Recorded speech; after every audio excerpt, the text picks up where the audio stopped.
In the late winter of 1986, a small rural town in Hwaseong, South Korea, was struck by something it had never seen before: a series of terrifying murders. The victims were all women, targeted for no clear reason, with no obvious connection between them. 10 women were killed over 5 years, all in the same horrifying way. With the authorities failing to identify the killer, a blanket of terror smothered the entire village.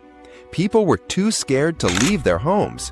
Some families even packed up and fled the city altogether, terrified of the unknown monster in their midst. Despite investigators exhausting every possible lead, for over 3 decades, the Hwaseong serial murders remained South Korea's most infamous and baffling unsolved case. So, what really happened? Welcome. Today, we're diving into the chilling story of the Hwaseong serial killings. But before we start, don't forget to subscribe and hit that bell so you get notified every time we drop a new story. And let's get this video to 20,000 likes before the next one. You guys got me?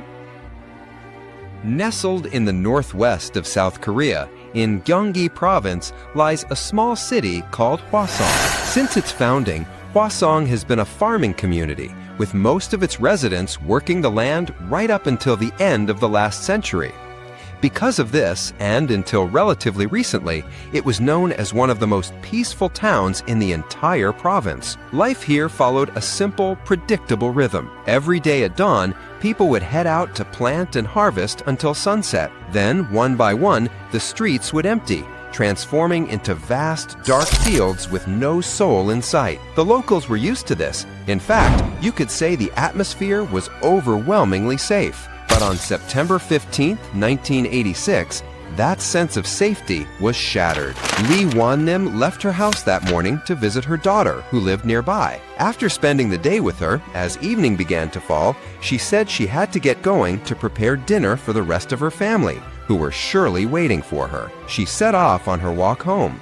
But halfway there, she had to cut through a secluded field. She was going to pick up some kakdugi. That's a type of radish kimchi to cook for the family. She'd told her daughter she'd grab the kimchi and head straight home. No detours. But an hour passed. Then another. Night fell completely, and she still wasn't home. At first, her family thought she might have decided to spend the night at her daughter's place. The shock hit when they called her daughter and discovered her mother had left hours ago. Mrs. Lee was a 71-year-old grandmother.